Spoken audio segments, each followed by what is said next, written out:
Okay, how are we doing today? Happy Wednesday. The week is flying by.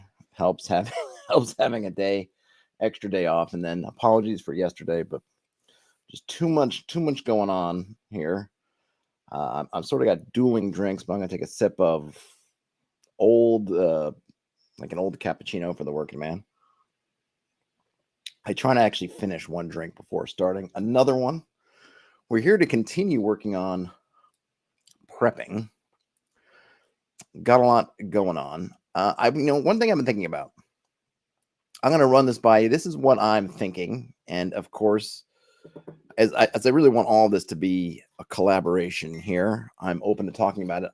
I'm thinking I want to kind of go with a Pendragonish, excuse me, a Pendragonish flavor to this campaign. And what I mean by that is sort of playing up kind of the sort of Arthurian style setting, but then also not focusing so much on dungeons, at least larger dungeons. Excuse me, got like stuff in my throat.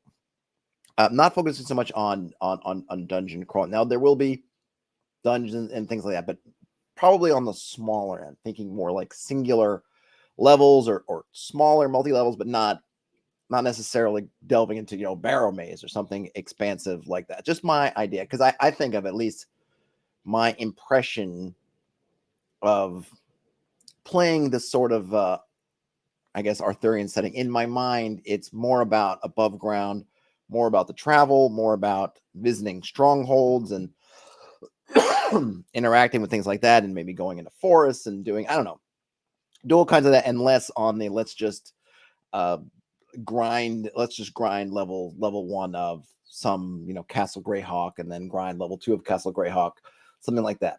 Yeah, Frederick says great layers. Yep, layers. I think layers, ruins, all this stuff will still be there, but I'm thinking that I'm not going to focus on really substantial, sizable places. There'll be things more in and out, and really maybe have some fun and being above ground. And I think, well, a couple reasons I feel like this way, or this is where I feel like I'm heading, is one, I do enjoy a lot of the above ground stuff, a lot of having fun.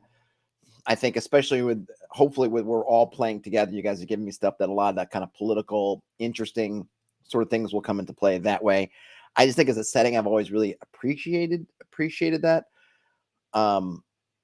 I think it'll allow us to have a lot of fun. And it's also a little bit of a differentiator. If someone's saying, well, why do I want to watch or participate in this when I can do that? Well, we're doing something a little bit different. Have a little bit different angle on it, and maybe it'll help not necessarily bring to the fore a different kind of play, but just a different way of doing things, where we're concentrating on sort of the country and these different factions and interesting things that are out there. And then, like Frederick's saying, yeah, maybe there's a dungeon that's 5 to 10 rooms, or maybe a little bit bigger than, they had to be not necessarily a certain size, but just that it's kind of, that it is what it is, right? You might, here's a ruined castle. What does it look like? It's maybe 5, 10, 15 rooms. Interesting stuff's happening, but it's not, okay, we're going to be heading in for, 15 different forays into the wilderness. Maybe we can even have some sort of mass battle-y type things, or at least interesting conflicts that are happening on the world stage, so to speak, that we might be able to get involved in different ways. Just a different kind of campaign, and I thought it might be fun, and maybe it would sort of scratch a little bit of that itch I've had to play just regular Pendragon. And then we could also do things with maybe having fun with some of the chainmail rules and some interesting things like that. Fraser says that a 2d6 would work for random room size roll. Yeah, I mean, we'll get into the mechanic. I feel like we have a lot of world building and things before we get into how we're going to generate dungeons. I might even, depending on how we're doing with not necessarily time in today, but whatever, we could even save some of that for when we actually get to a dungeon. But yeah, I think there are a lot of ways we can figure out how to handle. We might how to handle the dungeons. We might be able to rely on some of the kind of 5-room dungeon sort of techniques. Well, there's a lot of fun that can be had there. But I was just thinking about that this morning, and I thought maybe that'd be a nice kind of changer up. And also I think that the not that it's good or bad, but the dungeons themselves have a lot of prep, and maybe, I don't know. There's a lot of prep in the dungeons, a lot of prep in everything. Just remember we want. But I just felt like, maybe that'd be a nice thing to do. So we can see that. But as usual, I'll, lend me your ears or give me your feedback or lend me your voices and let me know if that sounds good. I'm trying to just go through. So I remember what I'm trying to remember through what we did. We did some kind of tables just in terms of, so we had procedural. So I guess let me just go through. So what procedure we came up with that we're going to determine an adventure location. We might need to adjust this a little bit, right? Because if we're not, this is more of a dungeon delving focus, as when we're finding a place, finding a room, or doing that. This will still be a part of it. I'm not ditching this entirely, but maybe the focus changes a little bit. And we'll have to see. We'll probably keep this as a base, and then if we need to add or subtract, but we're going to be going to adventurous places. But maybe I think now, in the way I'm thinking about it, is what the site of an adventure is can really be more. Oh, excuse me. I don't know. I got my window open a little bit because it's a beautiful day, and I don't know if dust is coming in or something. But man, as I was going to say, our idea of an adventuring location, I was originally thinking more or less dungeons, and those will still be adventure locations. But now I think we can open our minds even more maybe to what is an adventure location if we start thinking of adventures as not just dungeons, but maybe that's what we could go and get into. Is kind of, well, what kind of adventuring location is it? So I'll start a table. Let's start getting to work here. Let's start getting to work. So we've got our, I hit the wrong button, I think. No, that button. Adventure locations. So obviously, yes, absolutely. A ruin. We got ruins, or I'll just put ruins singular. A lair be another one. And remember, dungeon here is essentially anything that we're any sort of interior space that we that we are exploring is a dungeon. So I'm not going to have dungeon in particular. I'm just, but a ruin would be a dungeon. A lair would also be a dungeon. We could think of other, there's, I think those are probably the big ones, right? Lair would be just something a creature lives in. Of course, it could also be a ruin, but maybe think of lair would be a cave or some other thing. Somewhere where a lair would maybe in this case refer to somewhere where there's a somewhere natural that a creature has taken up residence. A ruin might also be a lair. I don't know. There's probably some overlap there. Maybe you could put caves, ruin, lair. We can kind of hammer these out as we go. Hey, Null Terminated. Null Terminated says, sounds like something similar to Into the Word and Wild, where the default list of locations really just prompts for the GM to fill in or an emulator. Yeah, as we're playing solo, obviously, by hook or by crook, we're going to be filling these in ourselves. Anyway. I read Into the Word and Wild. I know I covered it on the channel. It's been a while. I should probably pull out my copy. It's too late for me now. But maybe for next time, I'll bring it in so we can kind of see what sort of stuff. And I thought about it, and it was a little bit too late. And so I'm in a very small apartment. What happens is during the workday, my wife and I both work from home. I'm in the bedroom, which is where I am now. You can't see it, but right off camera is bedroom stuff. My wife is in a little office nook, which originally was going to be my office space when I was only working at home, but it was always just filled with stuff. And it really wasn't until we realized we both had to work at home that it kind of got finagled. And then just because of things, I ended up being here and she ended up being there. That's where a lot of my role-playing books are, the ones that I'd have kind of actively out. And unfortunately, so it means that I have more space and stuff for me to do here, which is good, and a little bit more privacy, which is good, but I don't have my books. Unless I remember beforehand to go run and fetch it from the other room. I don't have it. So now, in terms of our adventuring locations, we could have, I guess, a stronghold would be one.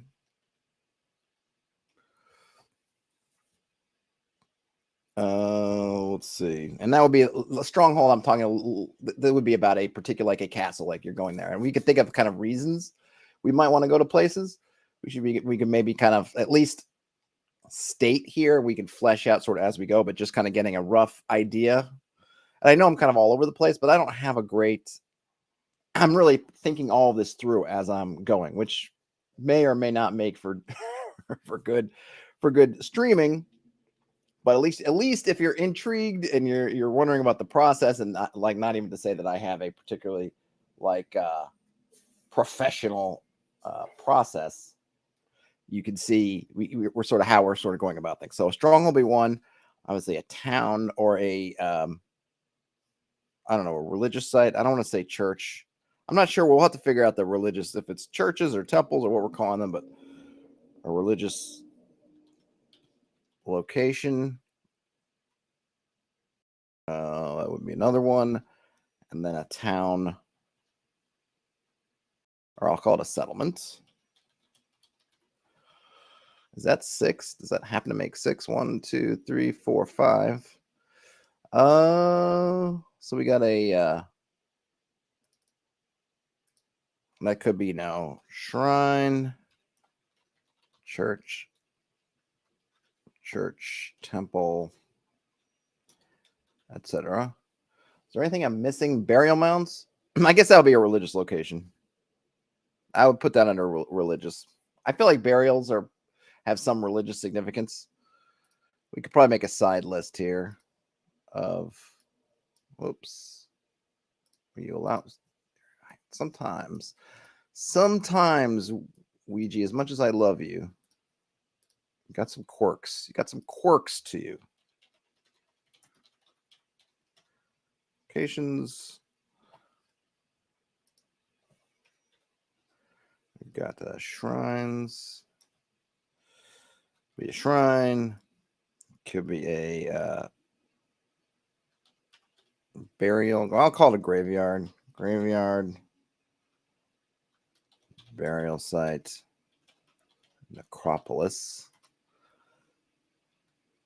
Okay, church. Temple. Cathedral.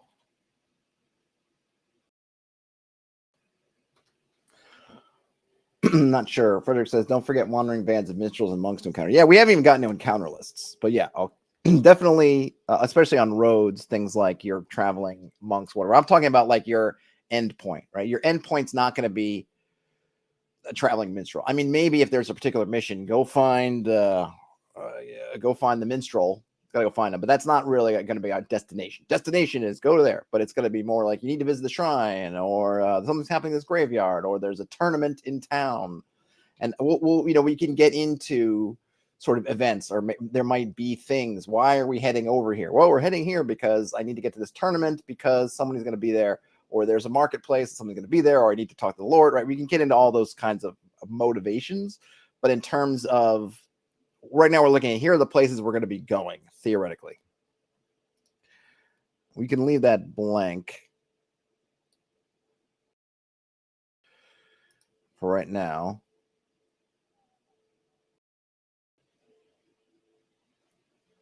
I guess we might as well just start making a list of, this would be sort of tasks, motivations, purposes.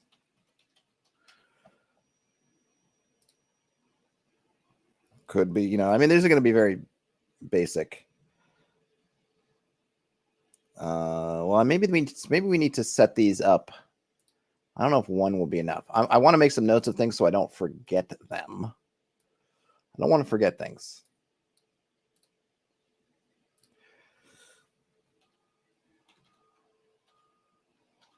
So sort of settlement. I'm trying to think of what it would be. Goals, tasks, events, maybe. I'll just leave that blank for right now. But we got something would be market. One could be a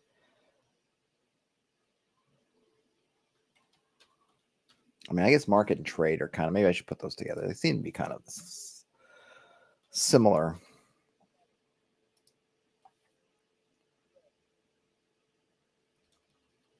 I'm just going to leave that blank. I'm going to just put a few of these down.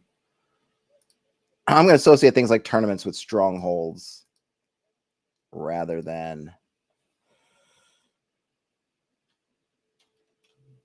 Ew. I suppose I should just call them adventure, right? Stronghold adventures.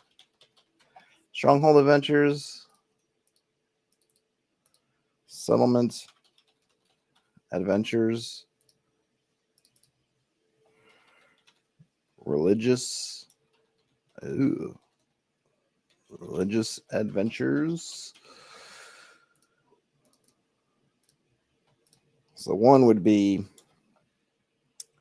let's see.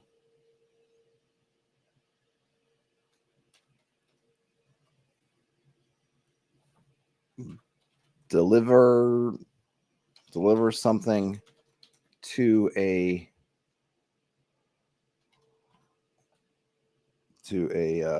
lord. Ain't a lord lady, not I don't know if is there like a generic name for a stronghold owner? I'm just gonna use lord. Attend a feast. Attend a tournament. Criminal adventure? I mean, what would a criminal adventure be? They could be different things. I mean, criminal adventures could be in any of these. Now, these, of course, are things that we would, these would be the kind of in that rumor mill, right? When we're rolling up things. And these are not necessarily, I'm using numbers because it helps to kind of flesh things out. And if I can land on a number that matches a die, I'm happy to use it. So, Frederick, for criminal adventures, give me some.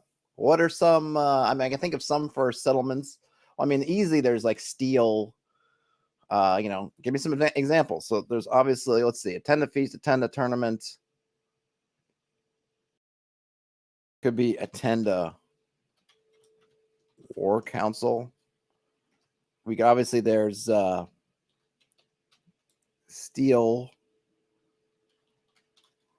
something.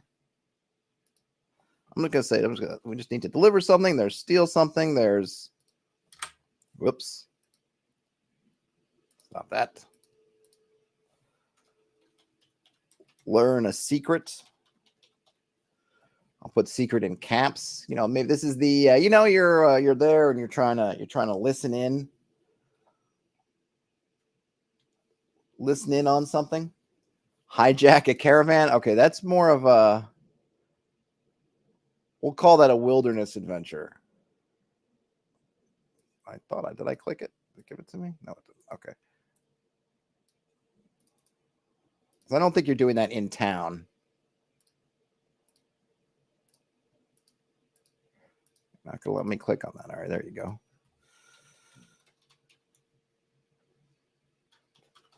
Wilderness adventures. Hijack. Well, let's put escort a caravan. Hijack a caravan. And let's see. We have find a location.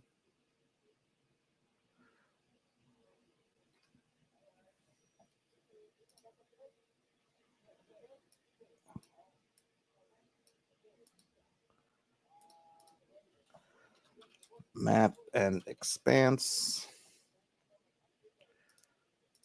Smuggled. I mean, that's kind of in delivery.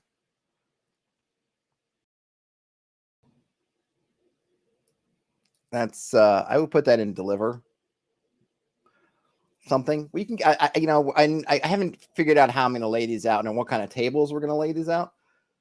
So I don't feel at this moment doesn't necessarily have to be super specific. We can probably, this is also things that, remember, we're going to be using mythic, potentially even other sort of oracles, right? So in terms of if we're going to roll up for an adventure like deliver something, then we can start asking questions about it, so that deliver something might turn into smuggling or doing whatever. Like, I don't know that we need to get really specific at this stage into that. It's a smuggling versus, I mean, smuggling is just delivering something illicit, right? But it's still delivery. So we already have delivery. So that works, I think. Join, break, escape a siege. Okay, something that's going to be situational, right? If we find ourselves, I think joining a siege, well, I'll put it as like war. put another one. I mean, I'm happy to make a bunch of these categories. Oops. Actually, I needed that, and we'll call it. I think escaping a siege will be something that'll be situational, but joining a siege, or maybe joining I'll call it military expedition.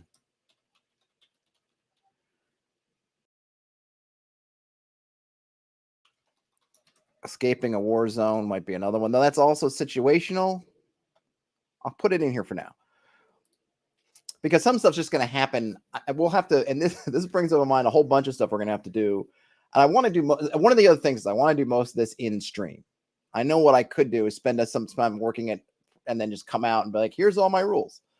But I think it's helpful. I mean, I don't know. I find it helpful to watch people go through the process. People are giving me feedback that they enjoy watching the process. So I'm going to do everything in the process. But I think we're probably going to need to, if we're going to have a bunch of war adventures, which sounds really cool, we're going to have to obviously figure out how we're going to move around these different political entities. We'll have to have a layer of the map that's essentially like a military style layer where it'll show us where, if there are incursions going on, who has an incursion where, what's going on, because then we'll need to know, are we moving through a war zone? So some of that might be, like I feel like maybe escaping a war zone. Again, I'll leave it in there for right now. It might be something that's more in the kind of like joining a siege or escaping a siege. We might choose to join a siege, but we're probably, if we're escaping a siege, it probably means we were somewhere, some other mechanics came up, and then suddenly like, oh gosh, the town we're in is under siege. What do we do? So that probably doesn't have to be, it'll be an ad hoc adventure, right? It won't be a planned adventure. It'll be something like, oh, okay, because we wouldn't travel to a location to escape a siege. We would travel to a location to maybe join the siege. But actually, I think what I'm going to put is maybe rescue someone from a war zone. And I'll have it, because it's not quite the same, retrieve something from a war zone. I'm just going to make a thing here just so that we have it, so I know to come back to it. We're probably going to need to figure out what it means to be in a war zone, because that would include stuff like, obviously, if you're under siege, if there's a siege happening one way or another, that hex is a war zone. And I'll just put a little note in here. What does it mean for a hex to be or I should say, let's say,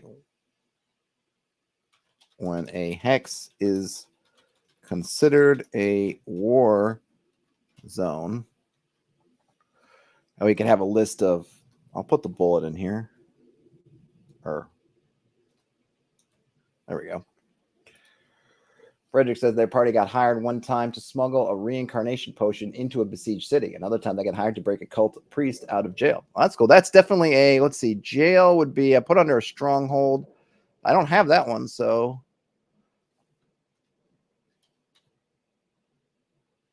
deliver something, steal something, rescue, free someone. I feel like jails, if you're in captivity, you're in the stronghold. I'm not going to have like the county jail. It's you're in the castle. So that's a good one for that. And then we can, we can come up with a kind of who, or I suppose we could put it here.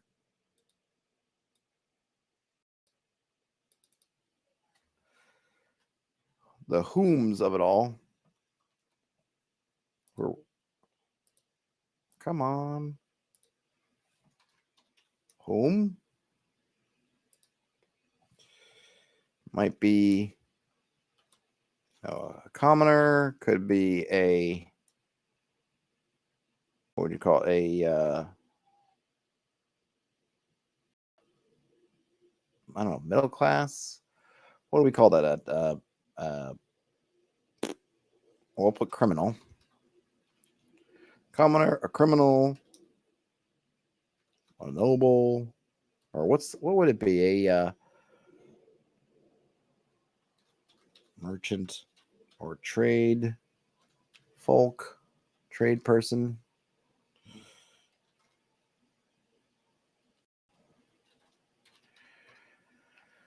And we have a noble or a cultist, Religious. What do we call someone who works in a, just, is there a generic term, like not a priest, but just someone who works for a church? I'm sure there is. Works for a church and temple, called a religious person. I don't know.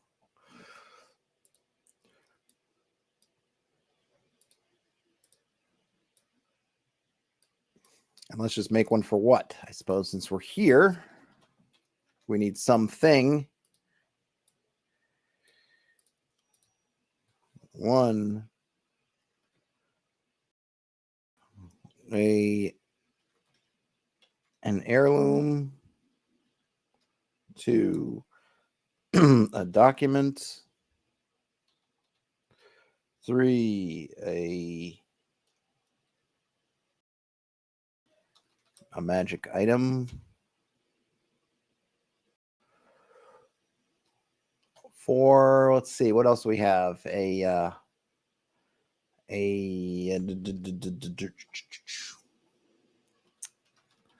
putting this here like a symbol of office. It's more than an heirloom. I don't know, that could cross over to an heirloom, but I'm thinking like, oh, we need to bring the crown or something. I guess that's an heirloom, but it's kind of more. An heirloom to me is like, I don't know. They took my grandfather's ring and I really want it back. That's not magical. It doesn't really mean anything, but it's kind of mine and I want it. Or, they took the silver and I want it back. That's kind of an heirloom. Whereas a symbol of office is like your crowns. They took the Pope's mace or whatever, the scepter. They did something like that. There's probably other things I can think of, so you can think of them. Let me know, but I think that covers a lot. And scrolls or whatever, if they were magic, would be in the items. If it was a map or something like that, the secret agreement, that would be in a document. We don't have any religious. I suppose it would be like receive a blessing from whatever. Deliver something.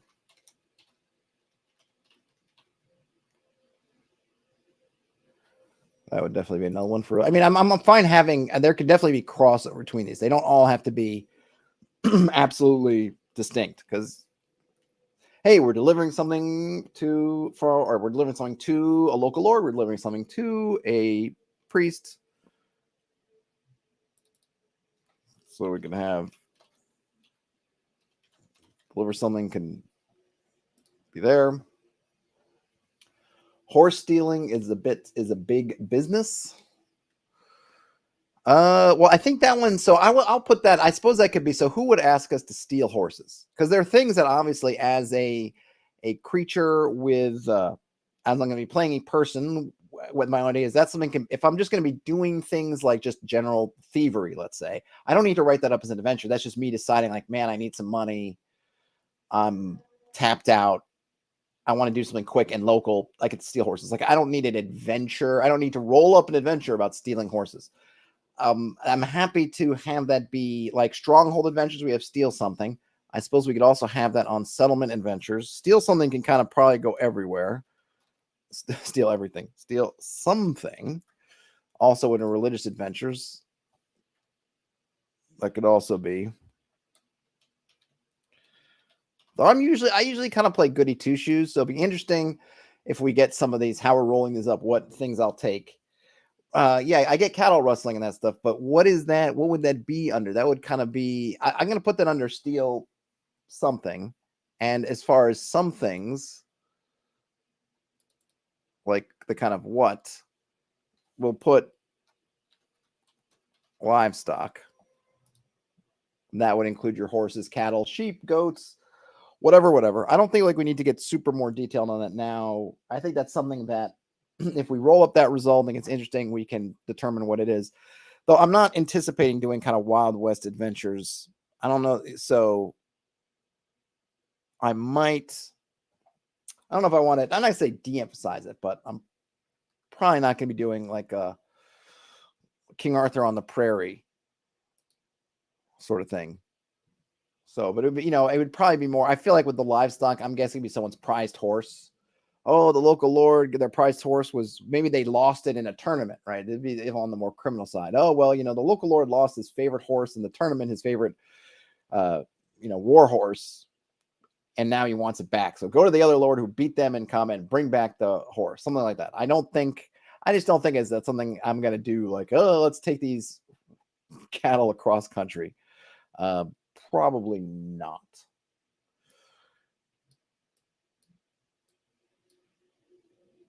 Rig the horse racing? Yeah, I mean, that would be one I think we would get out of playing the oracles, right? I don't think I need to have that as a, because remember, anything we put on these lists is going to have a pretty good chance of coming up. So something super specific like rigging horse racing, it's like, man, how many horse races are we rigging around here? That's a lot. Whereas I think with the oracle, when we ask questions, we'll get some interesting, or hopefully interesting, and then more specific things for a particular event, so that we'll get stuff that's really, if not necessarily unique, but kind of really sort of interesting. So I want to put stuff here that has a fair chance of popping up more often, because these are only like, even with this, right, it's a D6, so there's an equal chance of a lot of different stuff coming up. So I want to keep it kind of as more or less generic and not super specific. For whom? I have a cultist religious person, so a mystic would definitely be under cultist religious person. Remember, I'm keeping them, because again, remember, all these things we're going to flesh out when we start to roll them up and doing the oracle. So I don't need something like a mystic is, again, pretty specific. Don't need that specific right yet, because we'll ask the question, oh, okay, if we're doing this for a religious person, the question to the oracle, what kind of religious person is it? And then we'll get more answers. So I don't need to get super granular, just need to get something that's going to start us off, right? We're just looking for the bones. Are you make the oracle a god, or are you talking about the actual like meta oracle? Like that I'm getting advice from a particular god or godling? Maybe we could leave that for the end. But I feel like that's also into that kind of GM territory, because I'm not going to be asking necessarily in character. Because I feel like if I had it'd be cool to have an oracle. I guess we could put that here, because that would be, I think I like that. Like, I feel like there's the in fiction potential oracle type, which we'll be asking in the fiction. And then also, obviously, I'm going to figure it out. And then there's the oracle we're using on a meta level. And I don't want to be doing it all in character, so to speak. So I think I want to keep them separate. But that's a good idea for someone to visit. Visit it. Okay. Let's see. So we got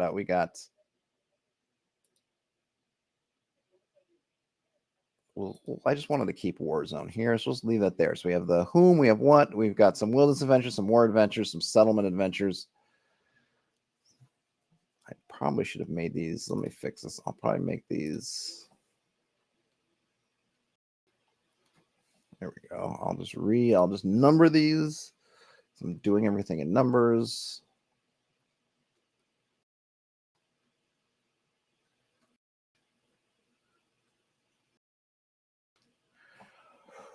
All right, Frederick. Nice talking to you. Take it easy.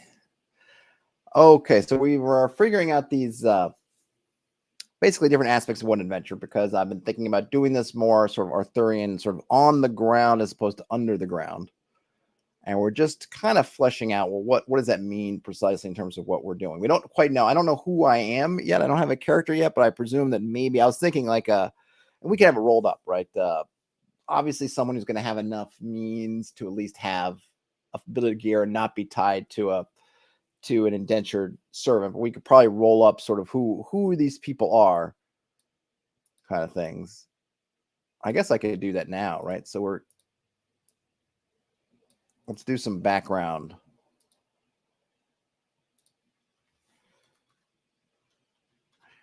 I'll probably have to play with the odds, right? Because right now everything's gonna, because I'm just numbering everything, things are gonna come out with equal odds, which I don't necessarily want.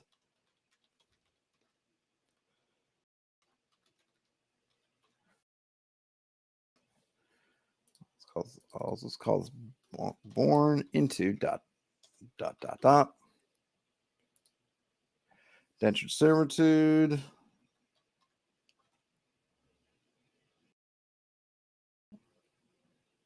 Common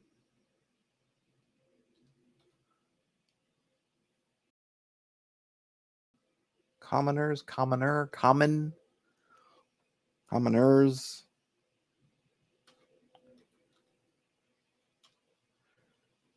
Trade. I'm not gonna. That's one thing. We're not gonna be Prince of the Realm, but maybe we can be.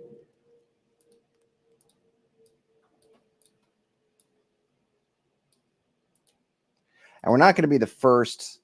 We got to be of a. I feel like we can't be the first kid. Well, I won't worry about what kid we are because I'm thinking we shouldn't be the first kid. I feel like it's always the second, third, fourth, fifth kids that get to do the fun stuff, whereas the first kid's kind of expected to take off. But maybe that just makes it an interesting story if we're the first child, and maybe it just becomes part of the story. Like, well, if I was the first son of a petty noble, why am I not a petty noble? Well,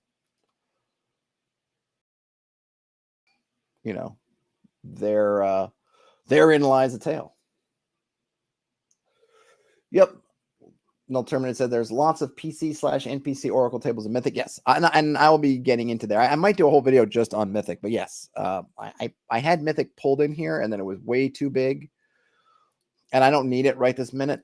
But yeah, I got version 2, and we'll definitely be using that.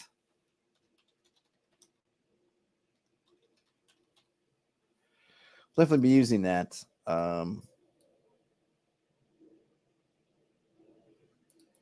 So the inciting incident, I kind of know. In fiction, we talk about the inciting incident as the thing that it's not what necessarily starts the actual story, but it's kind of the thing before the thing that starts the story. I'm trying to think like in something like Star Wars, the inciting incident might be the theft of the plans. It starts everything in motion. We don't really see it in the movie, right? The movie starts, the plans are already stolen, but it's kind of what sets things in motion because they steal the plans. They are on that ship, and then the Empire catches up with them, and then they leave. And there's not necessarily a singular answer, but it's kind of, in this case, I'm wondering in terms of thinking the inciting incident is what takes us from we were born into whatever. Well, why didn't we just do whatever, right? We're not playing as a trades person. Maybe that will become part of our story. And I think one of the interesting things with opening this up a little bit and from just a strictly kind of dungeon delving thing is we can think about, well, there's a lot of amazing things we could do. Maybe we can figure out some kind of trade. Maybe we can have some fun running kind of a trades thing, but why aren't we working for our parents? Or why didn't we just inherit whatever, right? And so that's kind of where we're looking at. So from the inciting incident would be, well, why are we an adventurer, whatever that means, versus working in indentured service like our parents, or just doing commoner stuff in some village, or working, in the trade of our fathers, or sitting by our parents' full throne in their little thing. Well, something has to. And these are just things, again, when we get around to building a character, these are the kind of things we could roll on and say, okay, we were a petty noble. And, well, why aren't we still a petty noble? Well, there was a tragedy or a war or something like, in tragedy, we might need to make some more subtables, but like, let's see, war, I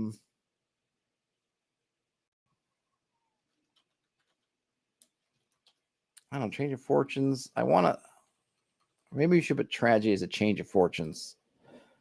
Because I'm thinking of change of fortunes could be good or bad. Like if you're an indentured servant, a change of fortunes might be you were freed and now you need something to do. Whereas a tragedy is something that's always bad. But a change of fortunes, for if I rolled petty noble and got change of fortunes, that would be something bad. War obviously would be, and I'll put natural disaster. It could be its own thing, it could be disease, could be an earthquake, wrath of God type stuff. Null Terminus says definitely a between streams thing, but I might be interested about the. Okay, so there's a blog called like about D *** times by Silver Arm Press. It's a pretty beefy post. All right, I'll check it out. Maybe we'll do it on the next Feedback Friday. I'll I'll do a quick search for it off air. Whoops. No, cancel. Wrong window. I'm just going to look it up really quick. No, it doesn't come up on anything. Who is it? Silver Arm Press.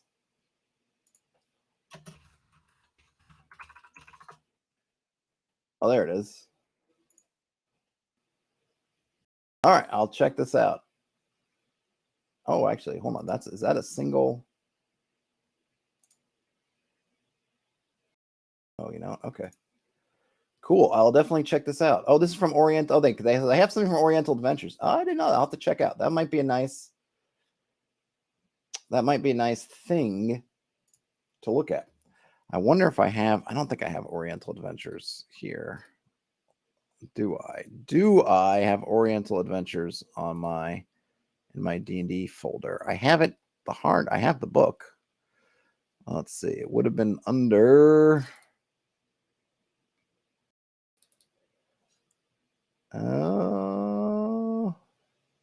No, that's Eastern. I don't think it might not be. Is it? No, I don't. No, I don't. Nope, I don't. Okay. I'll have to look it up later. I got the actual hardback, but I don't have it electronique. Oh, I see. It's a remake. More tables. Okay, cool. I'll give it a read. Maybe we'll do that on Friday or some other time. That seems really cool. We definitely will need events. Change of fortunes, war, natural disaster. I don't know. What else? What else might there be? Change of fortunes will cover tragedies and triumphs. Mostly tragedies. War covers war. I think that's a big one. Natural disaster. Again, earthquake, whatever. What? Is there a fourth one? I'll just leave it. I'll leave it alone. And then I think that's about.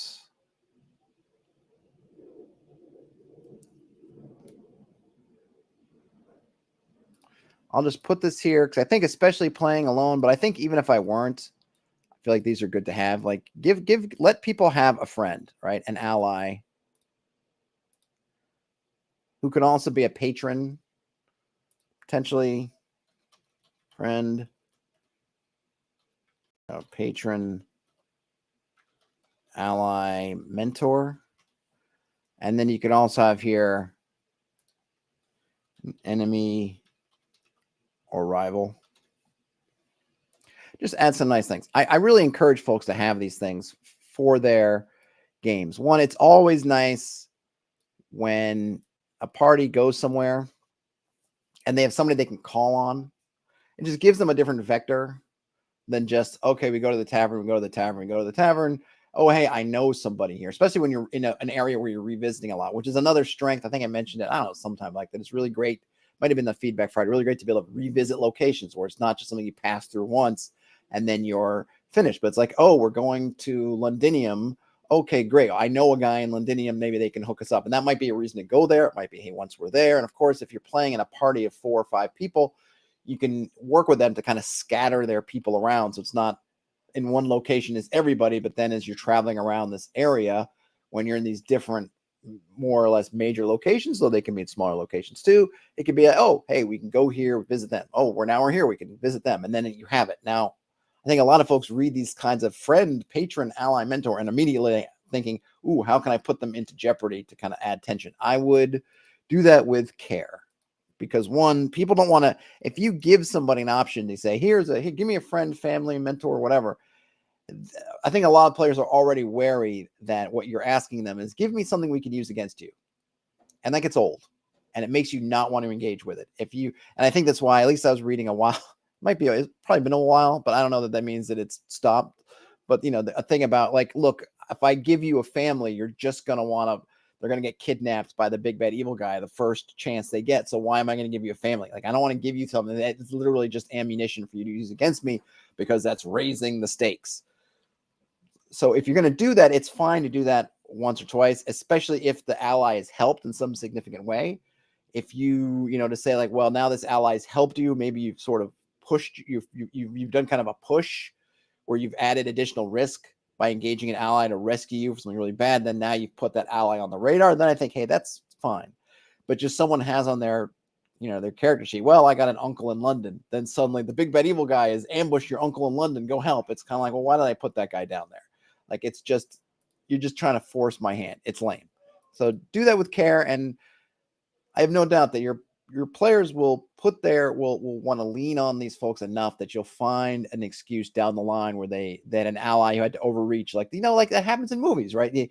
You have a guy who's a cop, and you say, hey man, I need you to look up something on the mayor who's evil, and then the cop says, all right, I'll go sniff around. But then when the cop's sniffing around, they get too close. The evil mayor's henchman, who is a chief of police, or maybe the assistant chief, whatever, looks in the computer system and sees that some other guy has been accessing these files, and then decides to have them ganked, right? It's fair game to me. You had someone do something risky and they put themselves, and that comes kind of home to roost, but not just, oh, this person exists, so let me go grab them just because, just to make my point that I'm evil. Avoid it. And there is my rant / TED talk about allies. So what it could be? Well, we got a petty noble,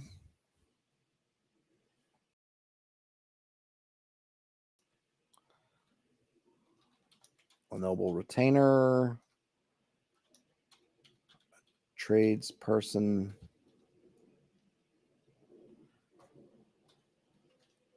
a commoner, or I guess a commoner, a criminal,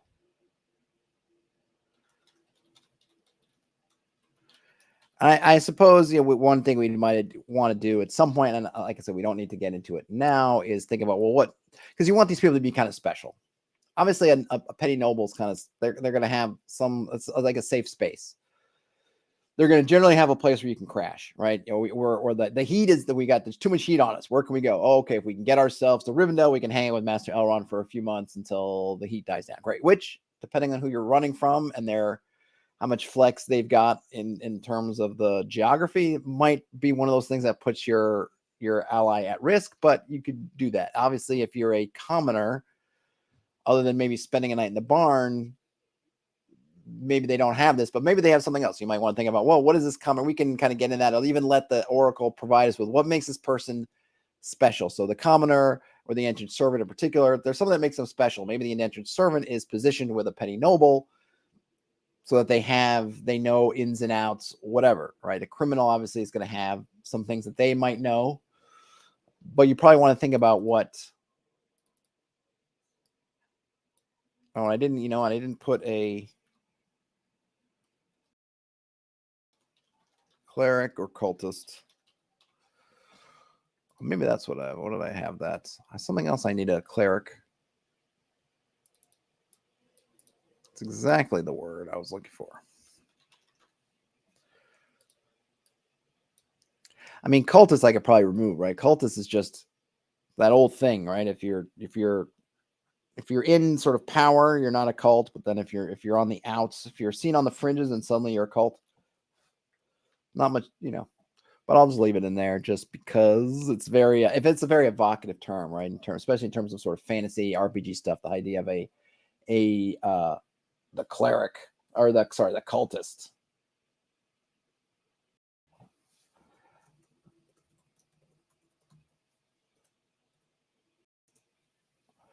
Okay. And then in rivals is pretty much the same list. If I copy and paste this like this, or is it going to copy over? It did. Great. Excuse me. Hey, Brian Smith. I should probably, wrap the selection frame. Let's wrap this in the frame.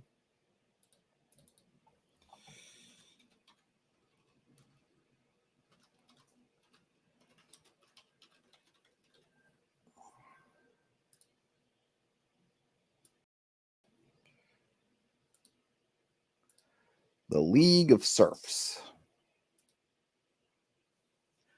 Brian Smith, I just got done making a bunch of random wargaming terrain from cardboard and junk. Oh, nice. Post it on the forums, Brian Smith. Take some glamour shots and post them on the forums. Assuming you haven't done it already. I'd love to see them. I would love to do like wargaming on a table, or even just with all that, even if it's a regular gaming with the minis. I'm not anti-mini, it's just been something that hasn't been part of my experience for the most part, simply because I haven't had access. It's never been in a spot where we had access to either lots of space to have all the terrain and things, and of course the minis. So it was always, I grew up and just well into adulthood playing only Theater of the Mind, mostly because I think, well, one, it's just what we had access to, and then two, at a certain point, or at least for me, I feel so daunting to begin. Like, how do I just begin collecting minis? Null Terminus says, I plan on making use of fairy characters, or will your Arthurian setting be more mortal oriented? Oh, good question. I mean, I feel like the fairy types will be, I got to add that stuff in, because it will definitely be they'll be there. I'm a big fan of kind of strange fairy, but they're not going to be, it's, I want them to be special. So they're not going to be as common, but they'll definitely be around. So I got to add that in somewhere.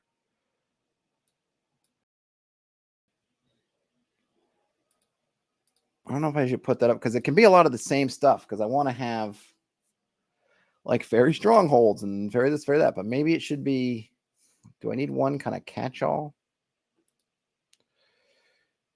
Oh, let's see. So whom? Well, I needed a sixth. I'll just put fairy down there as whom.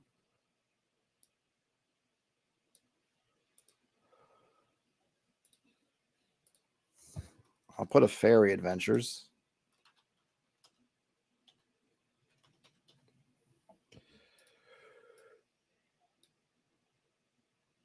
Zoom in there a bit.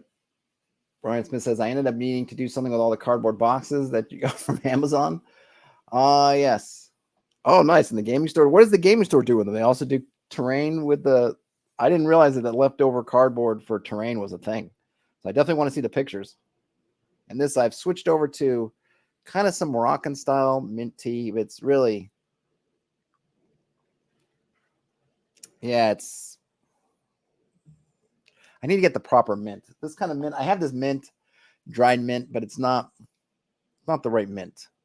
I think it's like, I don't know, it's peppermint versus spearmint. I don't know, but it's not quite the right mint, and not enough of it. It's getting close. I lived in Morocco for many years, so I'm well versed on the making of tea, but it requires, if you're going to do it, here, let me take a little aside. If you want to make some really delicious Moroccan mint tea, here's how it's done. In your teapot of choice, and maybe I'll show it off sometime. I have a nice metal kind of classic teapot. I did not use that for this. I used a French press just because it's easier. I like to use, I think I've shown, well, actually I can show it right now on stream. I really like a French press for making loose leaf tea, because it's essentially everything that any other kind of fancy tea gizmo or most of them will give you. I've seen two kinds of, I don't say fancy, sort of tea gizmos.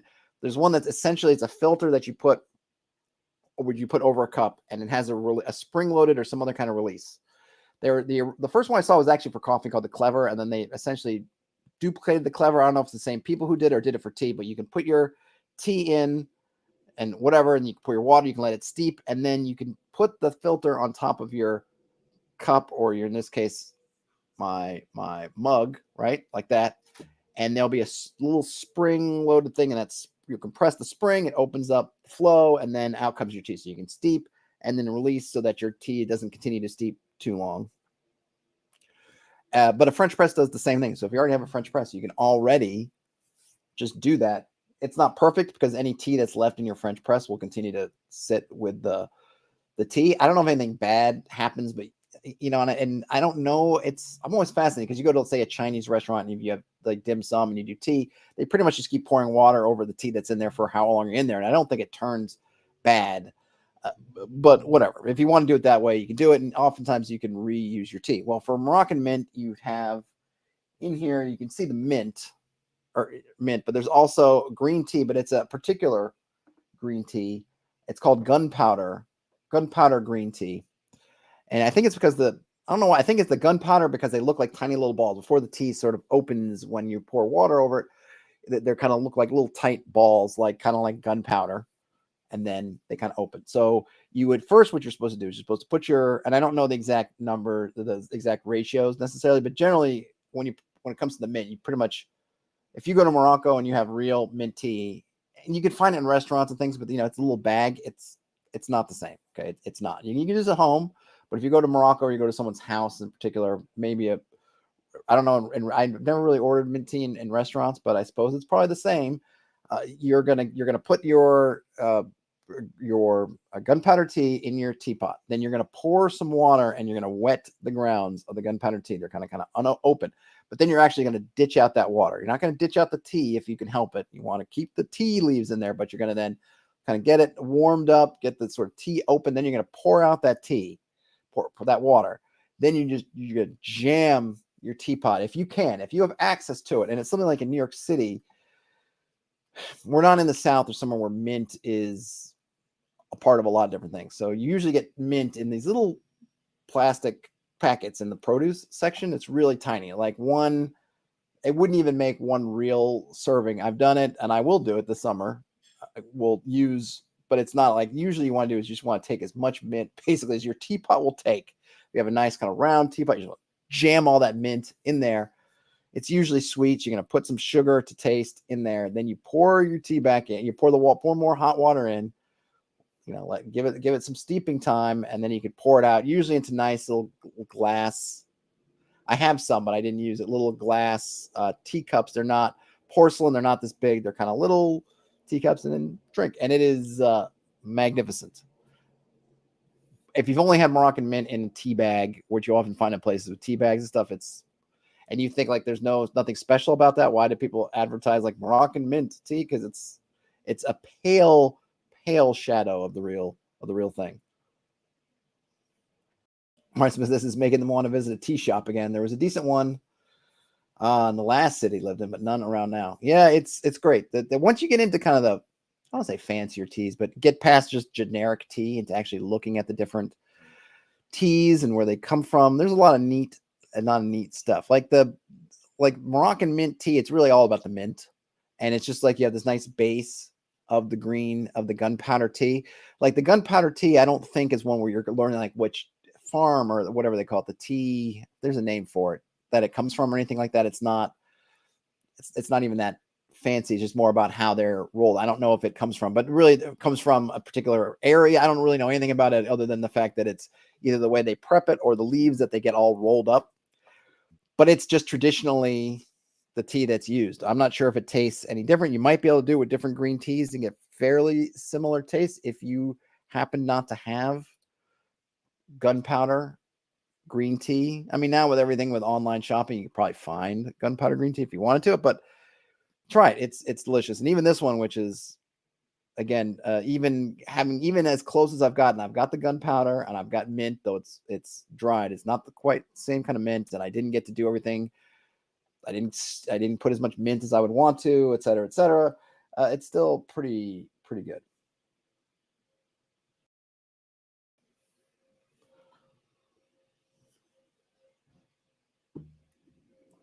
Still pretty good. All right, so let's see. Where are we? I'll go a little bit over, and then I gotta bounce. Fairy Adventures.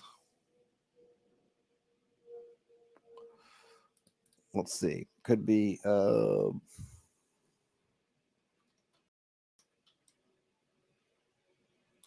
just visit. Well, I guess it's gonna be something, right? We gotta deliver something.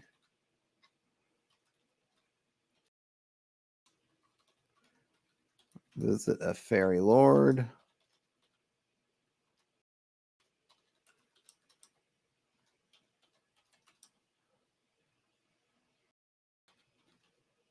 Attend the fairy festival. Steal something. Rescue or free someone. Learn a secret.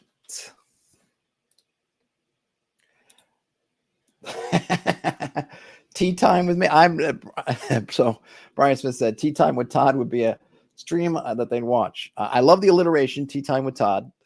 That's great. I feel like you'd be in the vast minority, and I'm not even someone who's really that. I'm a neophyte when it comes to teas. But it would be great. You know what? I would do it. If, maybe something I'll do like every once in a blue moon. Maybe do something where I could find some teas that I think are kind of interesting. Because I'm all about the discovery, and I like this with coffee too. It drives my wife a little bit nuts with coffee because I don't stick with one. She tends to have one she likes, and then she just sticks with it. And every once in a while she'll change. But it's really more that she really gets tired of something, or it's not available, and that kind of forces her to find something else, and then maybe she'll stick with that one for a long time, or sometimes she'll just bounce back to the other one. But I'm always kind of all over the place. So I'll like, oh, this kind of coffee, this kind of coffee, this kind of coffee, and I'm kind of the same with teas. If I just don't drink. I don't quite drink as much, or the tea just lasts a lot longer. So even if you buy just a small canister of loose leaf teas, unless you're just super drinking it, you can actually, that's the thing, right? You can look at teas and see a sticker shock, especially when you get past, let's just get some generic English breakfast tea or whatever, generic green tea. And then you start getting into more interesting teas where you get the sort of type of tea. Maybe even get what, again, a tea farm. There's a name for it. I just can't think about like all these estate, maybe where they come from. The price will start to, it's like a lot of things. You can spend very little on this stuff, or you can spend a ton. And coffee is similar. The more specialized you get, the more whatever you can end up spending a lot of money on coffee. But whereas coffee, however you're drinking it, it's kind of one shot. Even with tea, oftentimes the teas, you can steep them more than once. So it's not just, hey, this is my tea. Like I might have a cup of coffee. Let's say I use, I don't know, 20 grams of coffee to get just this one beverage, and that's it. And so if I have 200 grams of coffee, that's 10. Well, with tea, you might get 100 grams of tea, but then maybe you're only using 10 grams of tea or less, and then you can steep it sometimes 2-3 times. So you get a lot more. You might only go through 1 teaspoon, let's say, a day if you're not just guzzling your tea, because you can steep it, have another glass, re-steep it, have another glass, or cup, I should say. But yeah, maybe I'll do that, Brian Smith. Maybe like every other month or something, or when I get some collection of teas, maybe we can figure out some kind of gaming, make it gaming adjacent. Not to just so I don't alienate everybody. All right, now maybe the last thing, excuse me, the last thing we can cover is what secrets. What is a secret? So one secret might be an element of an ongoing plot.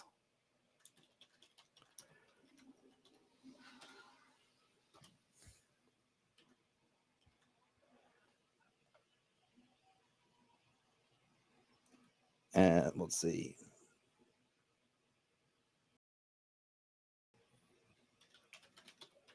Identity of an enemy.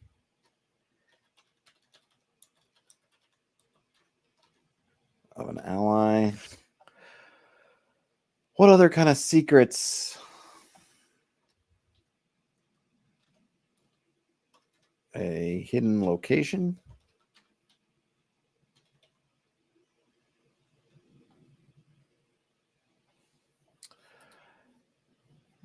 Is that what else? What else? An element of an ongoing plot. Identity of an enemy might be. And like I said, as I've been saying, a lot of these might seem super basic, and we might be tempted to want to just go in and be super detailed. But remember, in play, we're going to be running all this stuff through the Oracle.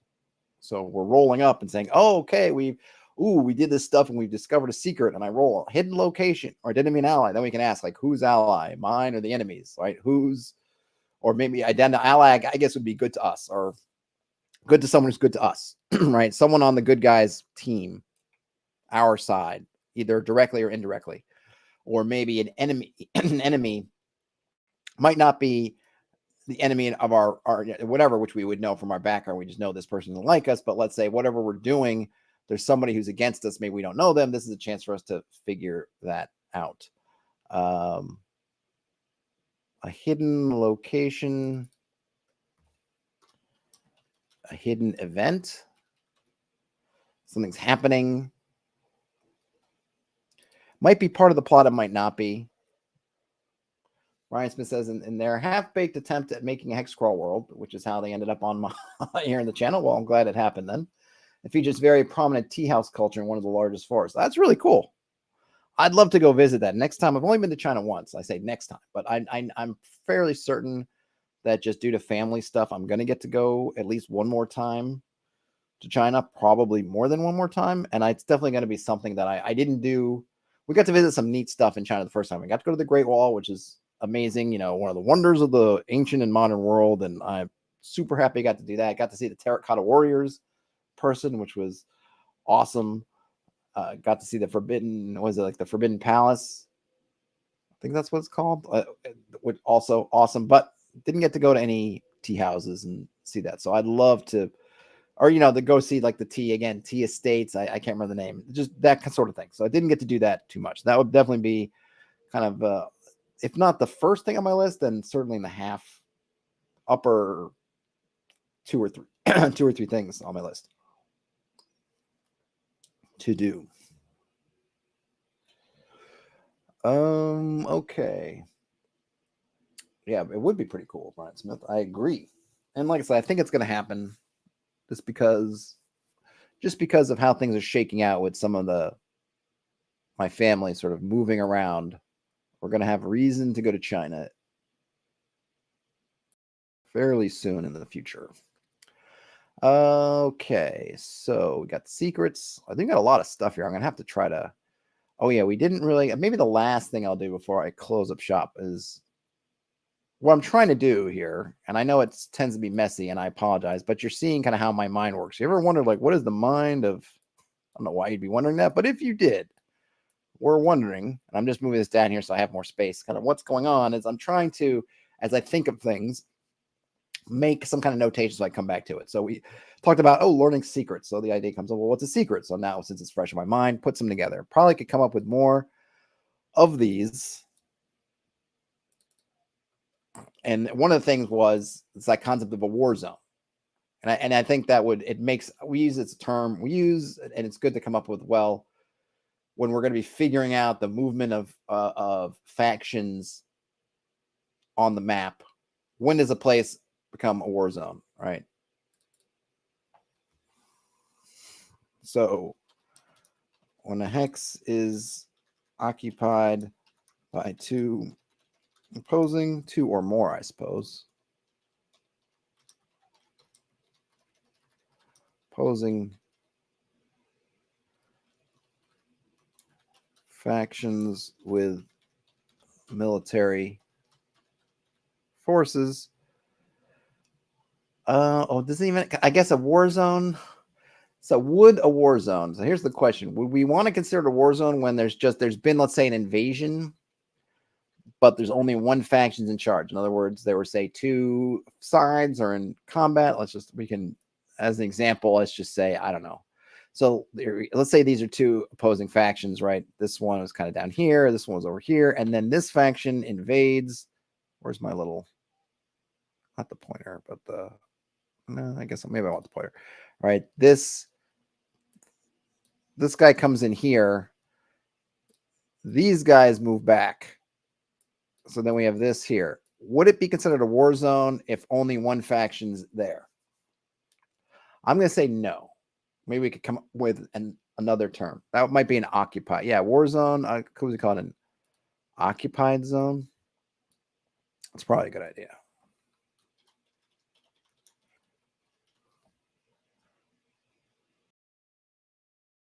I don't need to turn that off.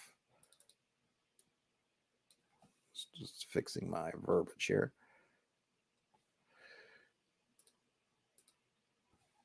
Hex is considered occupied. Whoops. well, not 8. When a single faction,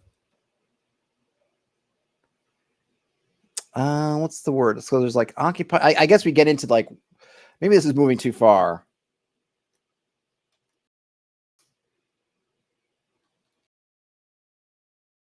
With, I'll let me finish my thought. Let me just write this down, and I'll finish my thought in a second. With military forces occupies a hex.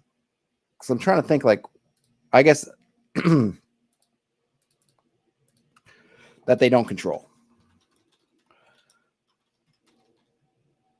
Because I was trying to think about that, right? What's separate? What makes its own? So we could probably come up with there's war zone, occupied, and then controlled. Controlled is something that they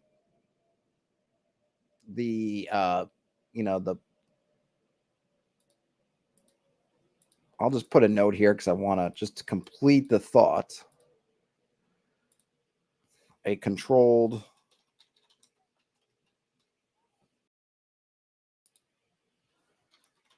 X is considered controlled. Whoops. When a faction, let's see.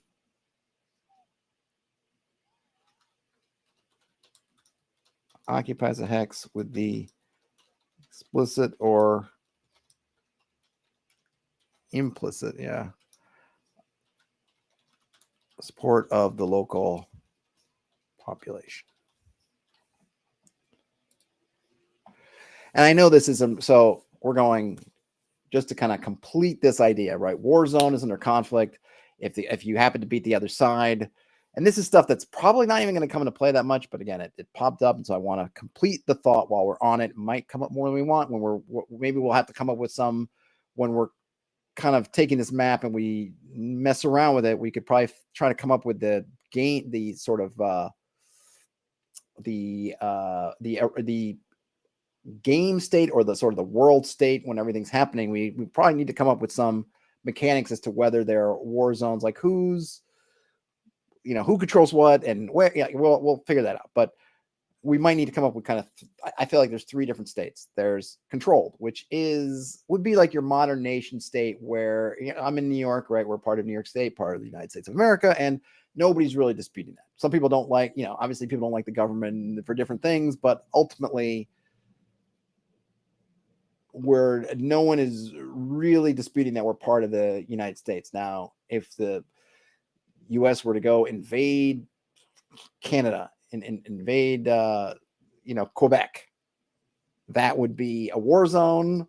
And then if the Canadian forces were pushed back, it would be occupied, whereas we're there. But the Quebecois don't consider themselves American.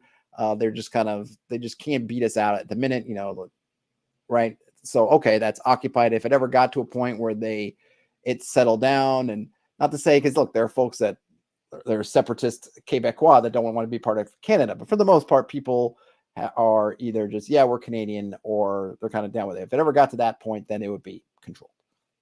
If that makes sense. We're just looking at it as just, over the top. Not that there's never people who don't want to be free or do stuff, but you just get to a point where for the most part, people are just like, and it's not whether it's freely elected individuals or some kind of despot. It's just a matter of whether, that either through whatever means, you've just gotten to a point where people have kind of accepted it, at least in the day-to-day.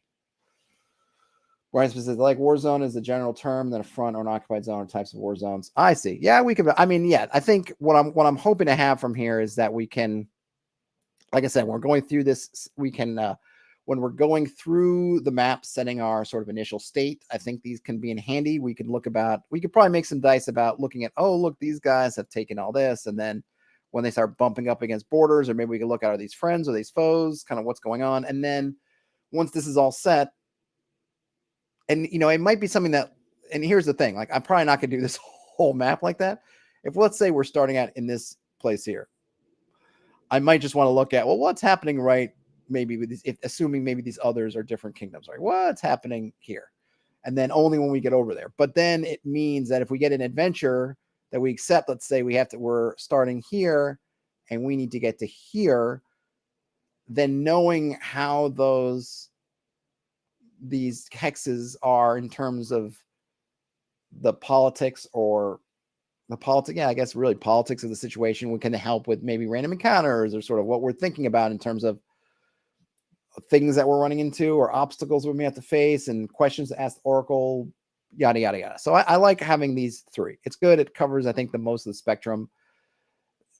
If there's a gray area, we could shade it one way or another. If there's active combat, I would just say call to war zone. If it's basically over, occupied, and then it controlled would just be kind of basically the native areas, right? Whatever the the native seats, or I don't know if native's the right word, but just the established locations of certain places would be controlled. That would be control would be kind of your normal, and then these other ones would be more in that fluctuation.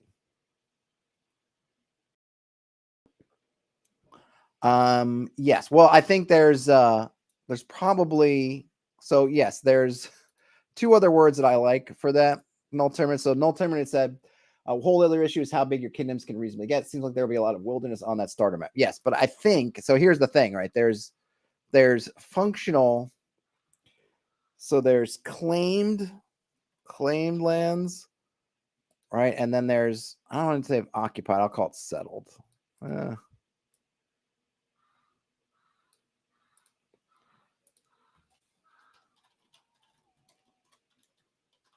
Settled lands. I tend to think that places will claim as much as they feel like they reasonably can, but they're not all going to be settled. So this, whatever Kingdom A over here, they may claim, this whole, heck, they may claim this whole jungle woods thing, but only these bits on the roads are where they have settlements. So there probably will still be areas that are totally unclaimed. Like I'm going to guess this bog, nobody's in a hurry to really care about, and it's kind of impassable, like the mountains. Nobody's claiming all these mountains necessarily. I mean, in modern times they would, right? In modern times you would look at the border of, oh, okay, here's Austria, Germany, Switzerland, France, whatever, right? And they would have some line in the Alps that basically divides it. Is there anybody there? No. I mean, maybe there's some military bits and pieces, but nobody's living up there in the high Alps, but yet they've still decided to push it out to a common line. I don't know, in ancient times, I don't feel like they did that. Probably the Romans probably didn't, maybe when they moved past the Alps, they just swallowed it, but nobody's up there, right? So we can decide. I don't, there's, but I'm fine with, again, like there's wilderness in play and there's what's wilderness politically.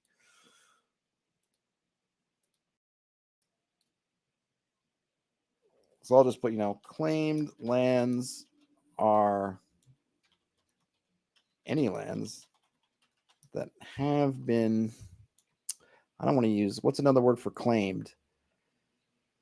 Have been, I'll just put claimed. I'll come up with another name. Claimed by kingdom politically, regardless of whether there are any populations loyal to the kingdom in residence. And then, oops, I didn't mean to do that. And then settled lands are any claimed, maybe I should put cap plus claimed lands that contain active settlements loyal to the kingdom who claims said lands. Because I would think, so my thinking here is, and someone can, of course, please correct me if I am speaking out of turn. I would imagine that there's no downside to some king somewhere claiming all this is theirs. I'll give you a real world example. Maybe I can look at it. Let's see here. Hold on. Let's see.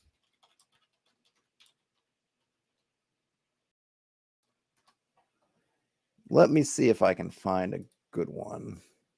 Hold on a minute. I don't think that's going to work. Some of these are really weird. Does this have it though? Can't tell. No, why is it all scrunched? Hold on. Maybe I'll just pull it up, for example. And again, I'm bringing this up because I have just a bit of experience with it, but none of these are really giving me what I want. But I'll use it anyway. Okay, let's look at this one. This actual one's pretty interesting. So here we have, so actually, in kind of a funny thing, so there's a couple things here that are interesting. So this is an older map, somewhat older, maybe not. Here you have Morocco. I lived in Casablanca, capital is Rabat. Here you have Algeria. This area here, Western Sahara. Morocco has actually claimed Western Sahara. They had they had a referendum. I'm not sure when it was, not super recently, where the stories were they Morocco just busted tons of people down here to claim it. And this was a big, there are two sort of areas of contention here. One, Algeria, at least from this gives you some great insight in many ways. From talking to Moroccan folks, and I don't know any Algerians. I did not know any Algerians when I was living there. I couldn't tell you the idea, but I don't really doubt it. I think the idea was that that Algeria always wanted a port on the Atlantic, because here they are, right? They got the Mediterranean, great, but they're, you are kind of trapped in here in a sense.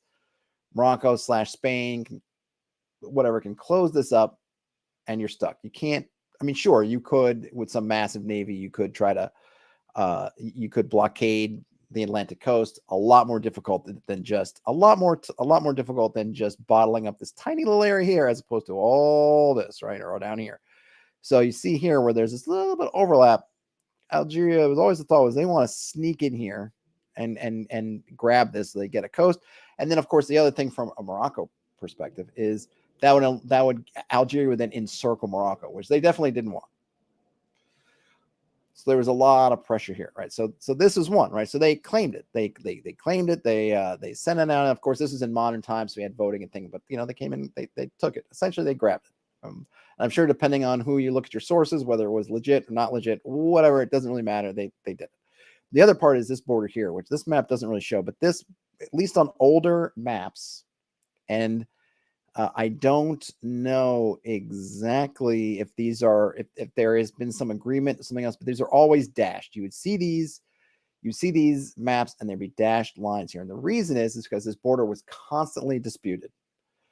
And the idea was, now there's a lot of oil in Algeria. There's not so much oil in Morocco. The Morocco's got some other stuff that I think has come to the fore of late, like fertilizers. I believe Morocco is a big exporter of fertilizers, really helping in the economy. And now things like argan oil, if you've seen things like Morocco oil and all the stuff that's argan oil, it's from these argan trees with these kind of argan berries that only exist kind of in this area of Morocco up here. But there's a lot of oil and stuff in the desert. And I think that the idea is that even though here you're in the Sahara, essentially the Sahara is all up in here. Well, not all the way, not in the water, but like the Sahara is probably, I don't know, it's something in there. You could probably get another map of it.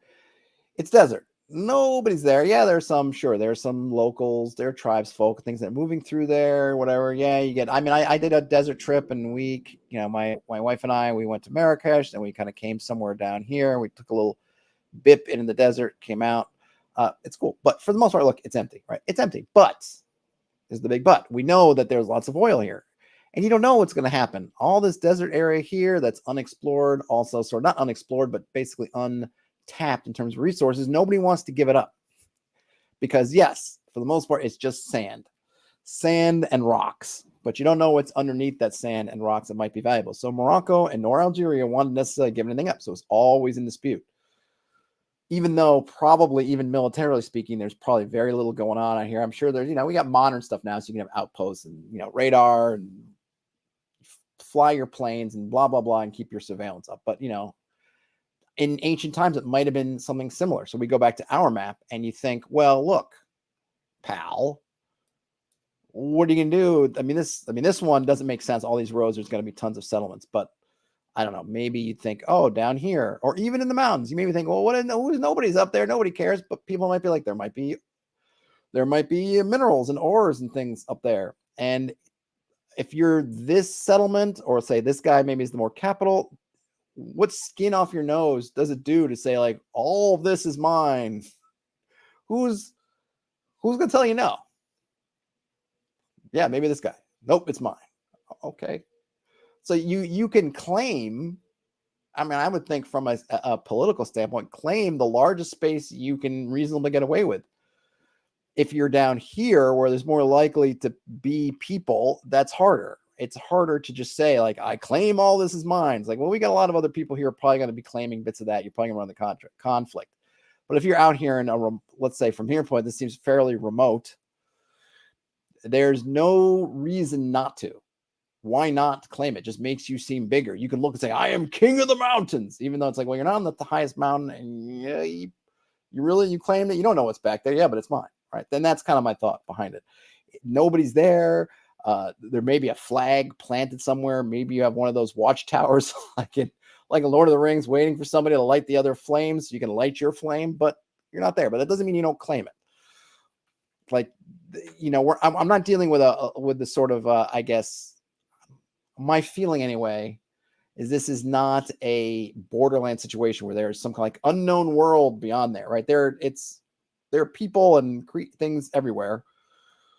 A lot of it still is not used like it is today. There are large portions of the world, like the Sahara Desert, that aren't, maybe they're transit points, but they're not really full-time occupied. And yet people claim them, much like people claim Antarctica. You'll say like, oh, so-and-so's claimed Antarctica. Why? Well, just because, why not? I go plant my flag, then you can run some guy out there and plant your flag on top of it.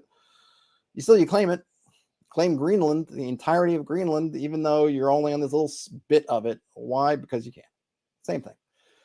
Brian Smith says, is there a history of piracy activity around Casablanca and those islands? Really nothing about the real history, but like you're saying, that port out there in the Greater Ocean seems ripe for it. Yeah, there was, the Barbary Coast is what they used to call it. There was lots of pirates and things that used to operate out of that. It was infamous for it in like the sort of colonial, I guess, kind of Renaissance era. But yeah, the Barbary Coast, Barbary pirates, for sure. For sure was a big problem. There even was a war game. Gosh, I forget there was a name for it, because there was some, was that the original assault on Tripoli between the U.S. Navy and the like the Sultan of Tripoli in the right after it was right after the War for Independence, right? That was the Marines.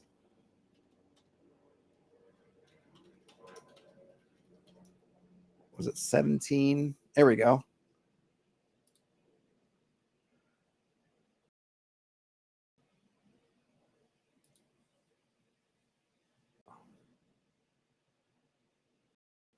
There we go. Yep. So you can even look this up.